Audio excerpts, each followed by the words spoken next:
Good evening, guys. Couple of reminders. Make sure you are listening and watching. Pause when needed. Use colors or highlighters when I do.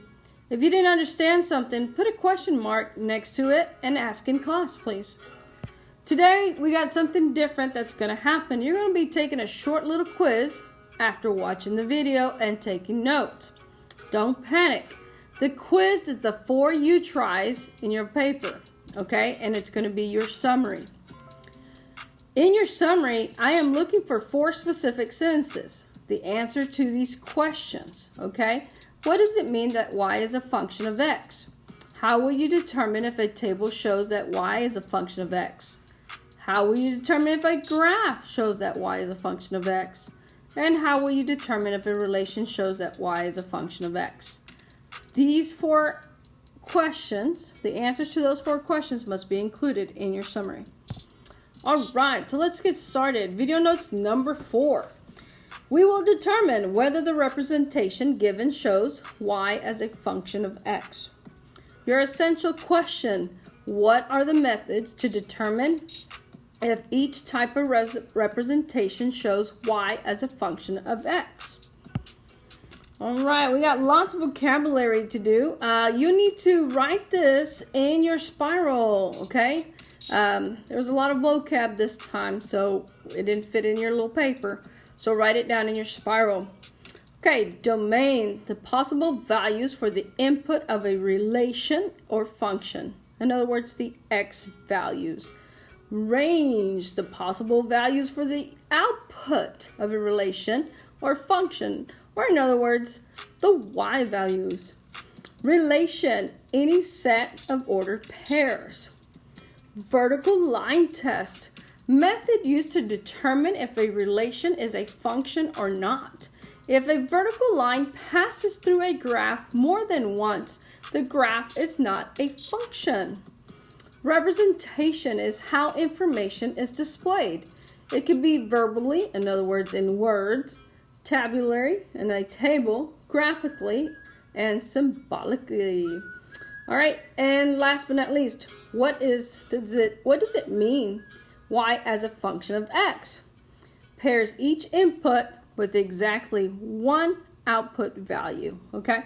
All right, so let's go. Pause if you need to. All right, so we got our first problem here, first example. Identifying functions using mapping diagrams. Identify the domain and range for each relation. Represent the relationship with the mapping. Does the relation show y as a function of x? All right, so let's look at our first part that we get to target. And the first part is the word domain. Hopefully you remember from the vocabulary, it said x values, okay?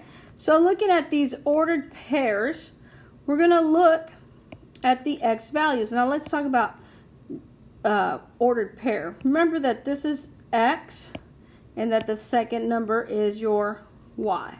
So again, this is x, x, x. And the second number is your y value, okay? But for domain, we will only look at the first number, okay? So the domain of this relation, let's write domain, will be -2, 0, 4, and 5. This is the domain of this relation, okay? Easy breezy, right? All right, now let's look at our range. And as we said, ranges are y values. So our range will be 0.5, 2.5, and 6.5. And you're probably wondering, we got 2.5s. Why didn't you write it down twice? Do not repeat values, okay? When you say range, these are the numbers being used in the problem. So do not repeat values, okay? All right, easy breezy, right?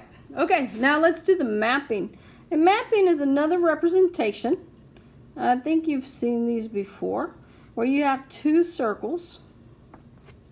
The first one represents your x values, and the second circle represents your y values.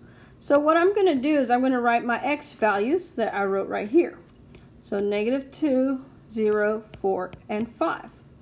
And then I'm going to write my y values in the second circle. So 0.5, 2.5, and 6.5. Okay? And then you draw an arrow to show which one, what it's mapped to. -2 goes with 0.5. So I'm going to draw an arrow to 0.5.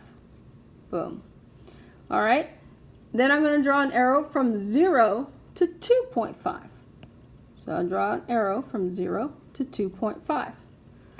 And then I'm going to draw an arrow from 4 to 6.5. And then I'm going to draw an arrow from 5 to 2.5. Again, this is called a mapping. All right. Okay, now we need to answer the last question, which is the most important question. Does this relation show y as a function of x? Each of these are inputs, and these are outputs. Let's label that. Inputs and outputs. According to your definition, each input has one output. Okay? So, yes, this relation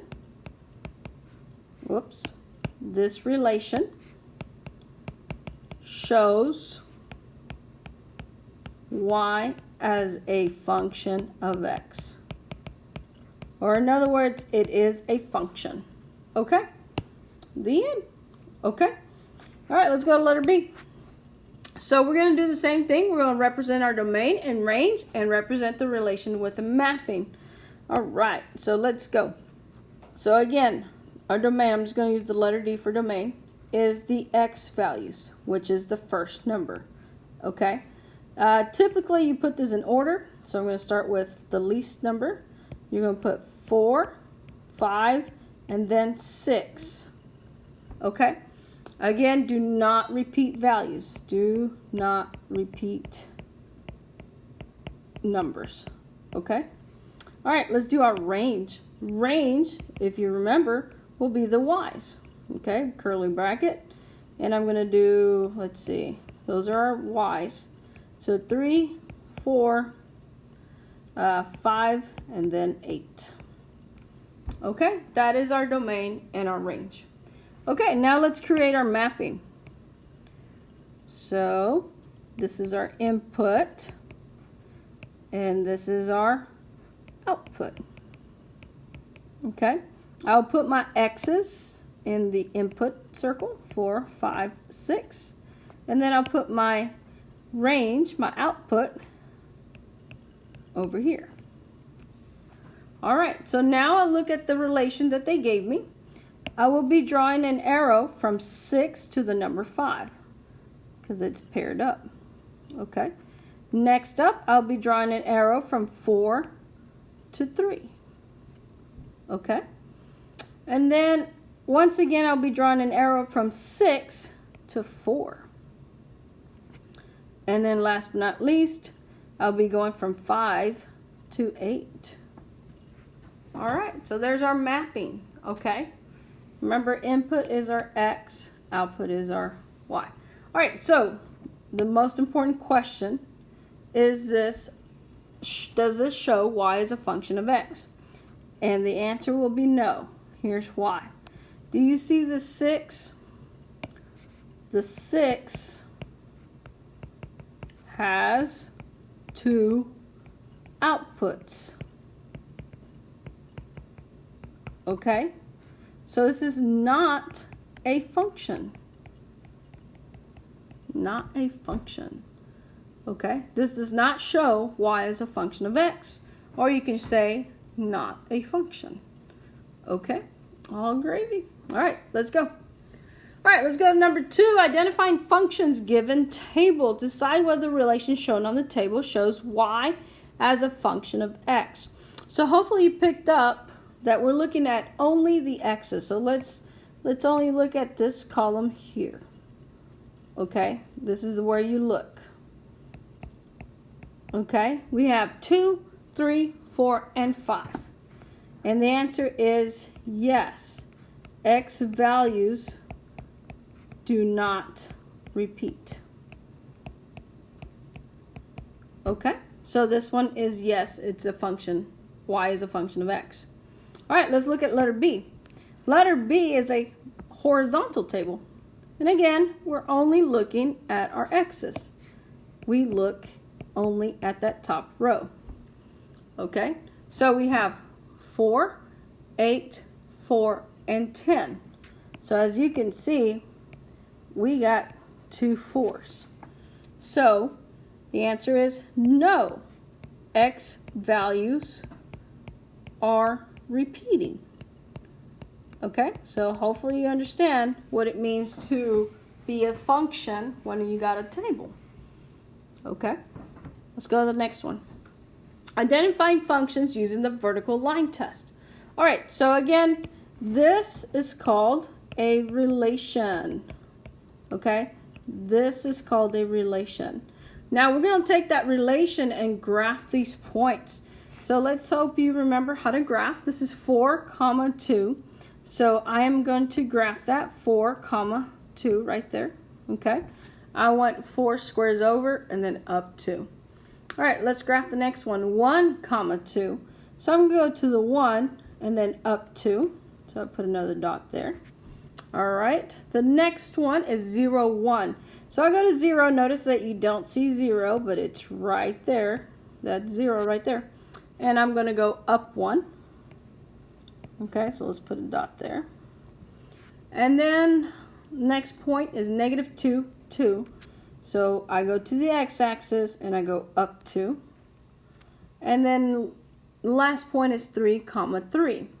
So I'm going to go 3 and then up 3. All right, so those are my points. So I'm going to use a vertical line test. Can only touch one time. Okay, and then vertical line test, I'm going to abbreviate to VLT. Okay, vertical line test. All right, so what you're going to do is you're going to draw a line, a vertical line. How many points did this vertical line touch? It only touched one time. Okay, how about what if I draw it over here? Well, again, it only touched one point.